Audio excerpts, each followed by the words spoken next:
Fashion design studentining bir kunlik hayoti sizlarga qiziqmi? Kelinglar, men sizlarga kunim qanaqa o'tishini aytib beraman. Bu men uchun juda ham qiziqarli va muhim kunlardan bir kuni, chunki bugun men иностранный go'shtini kutib olishga boraman. Ertalab soat 7 dan aeroportga borganman, chunki ularning kelishlari 7 da edi. Lekin aeroportdan chiqquncha 1 soat ketishini menga hech kim aytmagandi. Так что 1 soatni kutib, keyin men sразу mana shu mehmonimni otelga borib joylashtirib qo'ydim. Keyin bo'lsa sразу ketdim. Yo'lda bo'lsa o'zimni birinchi kolleksiyamni albomini oldim. Sizlarga qiziq bo'lsa keyingi videolarda qo'yaman. Undan keyin tezgina universitetimga yo'l oldim, chunki 12 da bizani pokazimiz bor edi va men, как всегда, menga hamma narsa qiziq bo'lgani uchun volontyor bo'lib ishtirok etdim. К сожалению, bu safar meni kolleksiyamni olishmadim. Mayli, balki keyingi safar. Aytgancha, meni иностранный go'shtim kimligini men sizlarga aytmadim va nega ularni kutib olganimni ham aytishga ulgurmadim. Yaxshilab o'tirib olinglar, meni kelgan mehmonim bu Parijdan keldilar va ular Parijdagi Created by magazinini, jurnalini redaktori bo'lib ishlaydilar. O'zi shu odam bilan gaplashishni, yonida bo'lishni juda ham xohlagandim, chunki bu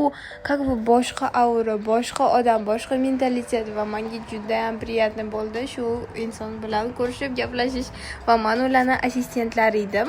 Visa Fashion Week kunlarida. Aytgancha Visa Fashion Week qanaqa o'tgani haqida ham men sizlarga keyingi videolarda aytib beraman. Bu safargi vizada men mehmon emas, volontyor bo'lib ishtirok etishga qaror qilgandim. Tak hamma qiziqarli yangiliklarni aytib bo'ldim va fonda sizlar pokazimizda qanaqa o'tganini, backstage jarayonini ko'rdinglar. Va menimcha sizlarga video yoqdimi yo'qmi bilmayman, no, menga sal yoqdi. Shu pokazdan keyin biz o'rtog'im bilan kiyishga bordik, lekin uni videoga olmaman. Shu bilan meni kunim tugadi. Xayr.